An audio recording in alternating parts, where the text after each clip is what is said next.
right, our book today is The Name Jar by Yan Suk Choi. Love it.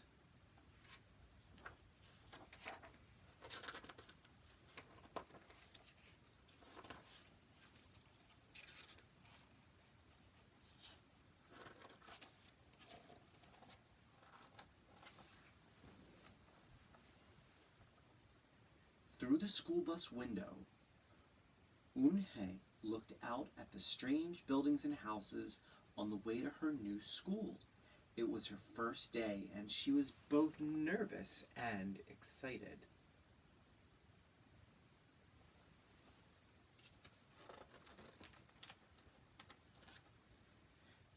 She fingered the little block of wood in her pocket and remembered leaving her grandmother at the airport in Korea. Her grandmother had wiped away Eun-hye's tears and handed her an ink pad and a small red satin pouch. "Your name is inside," she had said. "My name?" Eun-hye had wondered. Again she took out the red pouch to look at the wooden block with her name carved in it. As she ran her fingers along the grooves and ridges of the Korean characters, she pictured her grandmother's smile.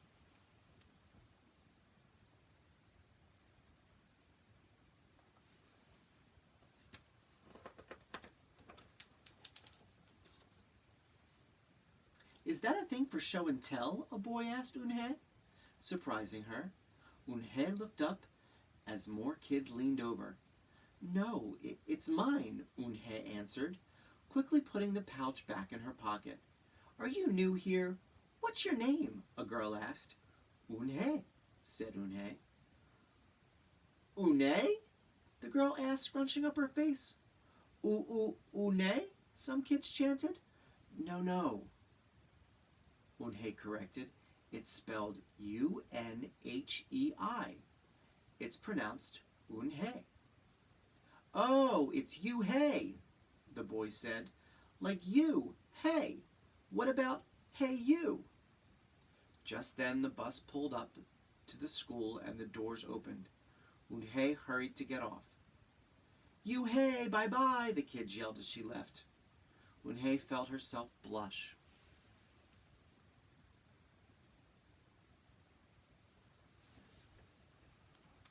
Did they treat her very nicely? Even though her name might be new to them, I'm not sure their reaction was the right one. And as an aside, Korean is such a beautiful language. I did a lot of work behind the scenes to learn how this name is pronounced, because it's not how we usually say things. So, a little bit of that work goes a long way into understanding what people's names are, what they like to be called, and why that's important to them. And sometimes after you practice a name a few times, you even mess up and then you recommit to it. Like, I have a post-it here that reminds me how to pronounce the name, because it's not a usual name for me to say. But what the name means is magnificent. Eun-hye means grace.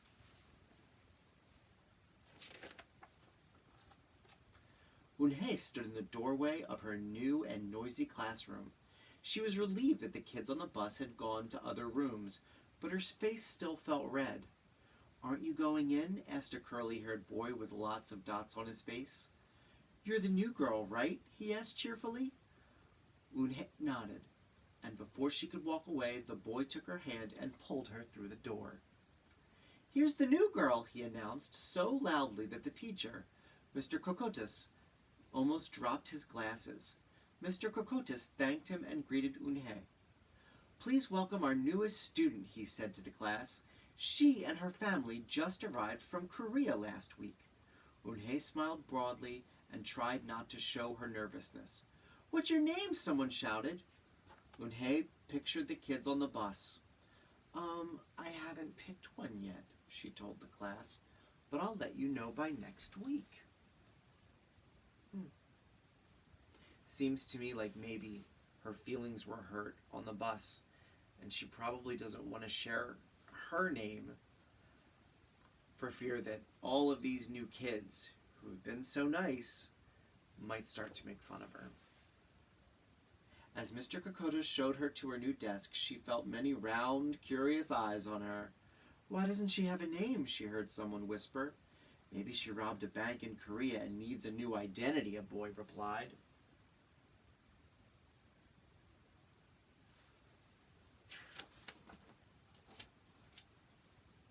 On the bus home, nobody teased her, but Eunhye kept thinking about her name. "How was school, Eunhye?" her mother asked when she walked in. "Did you understand the teacher?" Eunhye simply nodded. She unpacked her school bag and set the red pouch by a photograph of her grandma. "I'm glad you are learning English well," her mother said.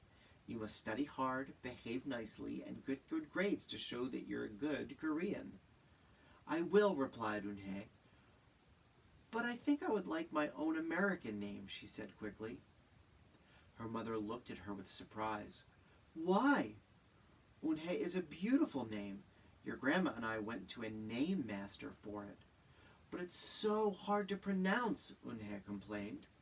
"I don't want to be different from all the American kids." "You are different, Eunhye," her mother said. "That's a good thing." Eunhye just wrinkled her nose.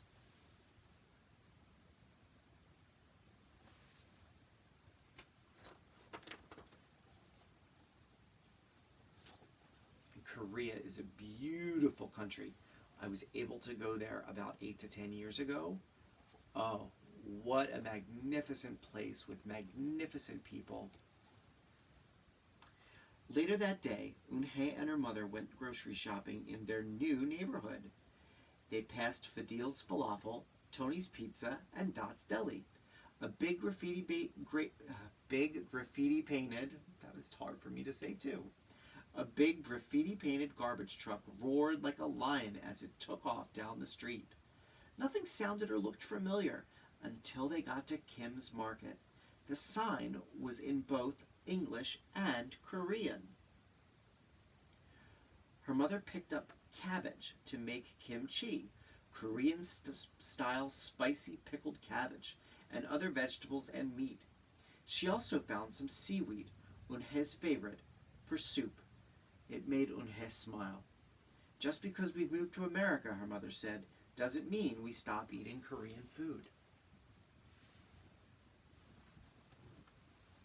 And I know some of my kiddos have been studying Korean poetry, which is called Sijo, and the Korean letters, the characters that make up the alphabet, are so beautiful, and they're really easy for people to learn. Korean, of all the languages over in Asia, is one of the most uniform and simplest languages to learn. Fun fact. At the checkout counter, a friendly man smiled at Eunhye. "Helping your mother with the shopping?" he asked. Eunhye nodded. "I'm Mr. Kim," he said, "and what is your name?" "Eunhye," she answered. "Ah, what a beautiful name," he said. "Doesn't it mean grace?" "Told you." Eunhye nodded again. "My mother and grandmother went to a name master for it," she told him. "A graceful name for a graceful girl," Mr. Kim said as he put their groceries into bags. "Welcome to the neighborhood, Eunhye." That evening, Eunhye stood in front of the bathroom mirror. "Hi, my name is Amanda," she said cheerfully. Then she wrinkled her nose. "Hi, my name is Laura."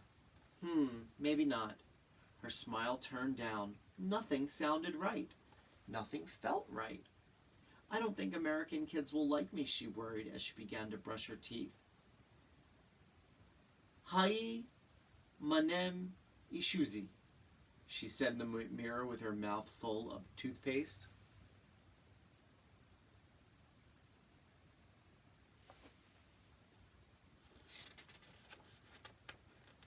Which I think means, "Hi, my name is Susie," when you're brushing your teeth. The next morning, when Eunhye arrived at school, she found a glass jar on her desk with some pieces of paper on it. Eunhye took one out and read it aloud. Daisy. That's my baby sister's nickname, but she said you can use it if you want, said Cindy, who sat next to her. Eunhye took out the rest of the paper. To Mela, she read. I got it from a storybook, said Nate. She was smart and brave. Eunhye nodded and unfolded another piece. Wednesday? Yeah, you came here on Wednesday, said Ralph. Thank you for your help. A smile spread over Eunhye's face. Ralph quickly said, We'll put more names in. You can pick whatever you like, or pick them all, and you'll have the longest name in history.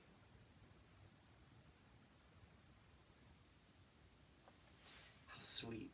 How sweet. So these kids, seeing that Eunhye didn't share her name, thinking she doesn't have one, all work together to give her options. And there's a sweetness to that.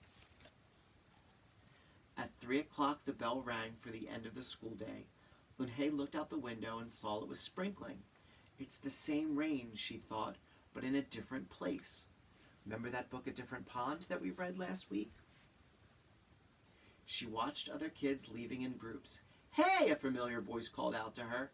Eunhye turned around to see the curly-haired boy again. I'm Joey, he said, and you? Don't you have any name? Eunhye thought for a moment. Well, I can show you, she said, and then took out the small red pouch. She pressed the wooden block on the ink pad and then stamped it on a piece of paper. This is my name stamp, she said. My grandma gave it to me. In Korea, I can use it as a signature when I open a bank account or write a letter.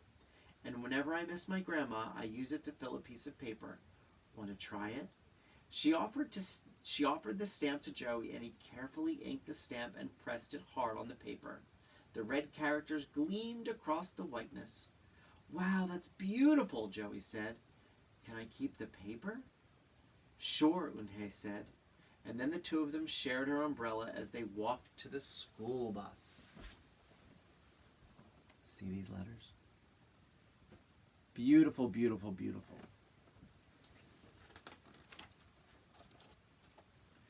Every day the jar got fuller with more names, and Eunhye read them all. She found a few names she liked. Miranda, Stella, Avery. They sounded interesting. I hope you choose the name I put in, Marco told her at snack time. I've put in 3 more, said Ralph. Madison, Park, and Lex. They're my favorite street names. Maybe you should close your eyes and draw a name, Rosie suggested. Ralph frowned. That's silly. What if she doesn't like the name she draws? Well, we didn't get to choose our names when we were born, did we? Rosie argued. Everyone thought about this.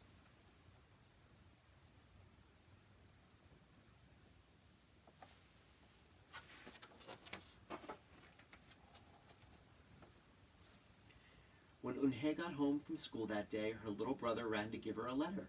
It was from her grandma. She opened it quickly. It said, To my Eunhye, I hope you are enjoying your new school and new friends. Be sure to help your mother and your little brother. Here the moon is up, but there the sun is up.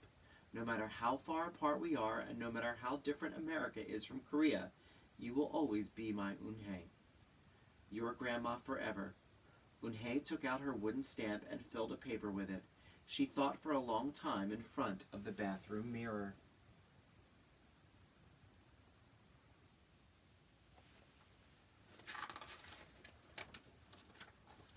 On Saturday, Eunhye walked to Mr. Kim's store. Mr. Kim was helping a customer, but he looked up and greeted her. Hi, Eunhye. Hello, Mr. Kim, Eunhye replied.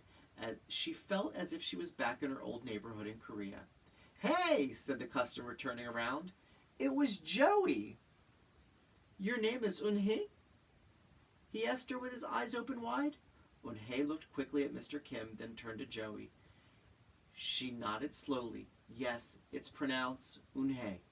And it means grace, Mr. Kim added. Eunhye, Joey said slowly, and this time perfectly. It made Eunhye smile. I'll have it ready for you tomorrow, said Mr. Kim to Joey. Thank you, Mr. Kim. See you Monday, Eunhye, Joey said to her. He left before she could ask him why he was at the store.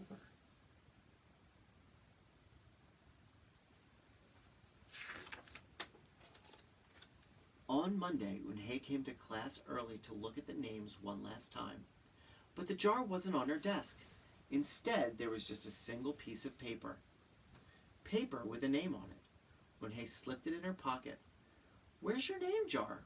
Ralph asked as soon as he saw it was gone. "I don't know," Unhei said. "It was on Mr. Kokoto's desk or on any other desk." It wasn't on Mr. Kokoto's desk or any other desk, and it wasn't on the counters or any of the shelves. As other kids arrived, they helped look. Soon, Mr. Kokoto's came in, and Ralph shouted at him, "The name jar is gone! The jar with all the names on it!" "Gone?" Mr. Kokotos replied. With a look of concern, he asked Unhei, "Did you get a chance to read all the names?" Unhei nodded. She took a breath. "I'm ready to introduce myself," she said.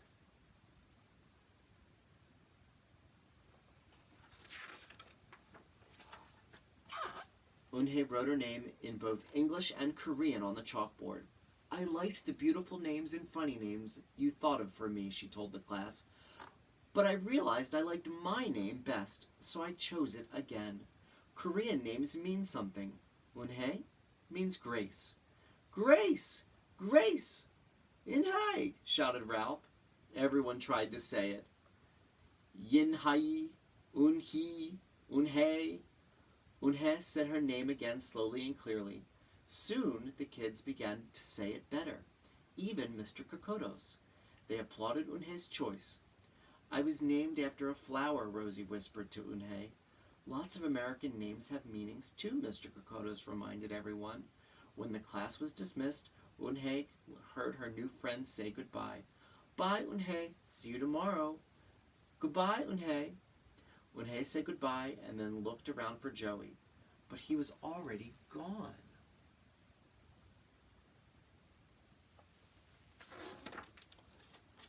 "Unhei, Unhei, come downstairs," Mother called up to Unhei. "Your friend is here."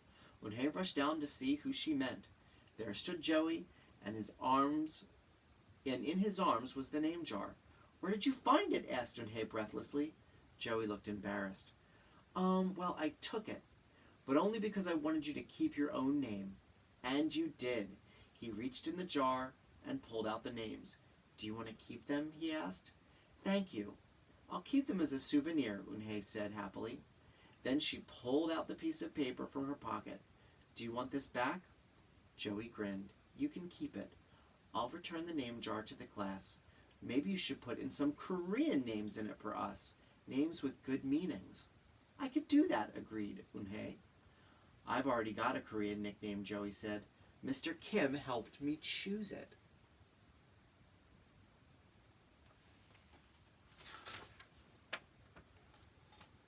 Carefully, he pulled a small silver pouch from his pocket.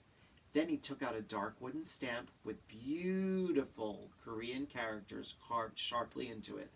He pressed it on the ink pad and then on the piece of paper next to her name. "Chinku," read Unhei. "That means friend." And Chinku smiled back. Great book. Hope you loved it. And maybe think of a name for yourself in a different language, from a different place. That means something special. Take care.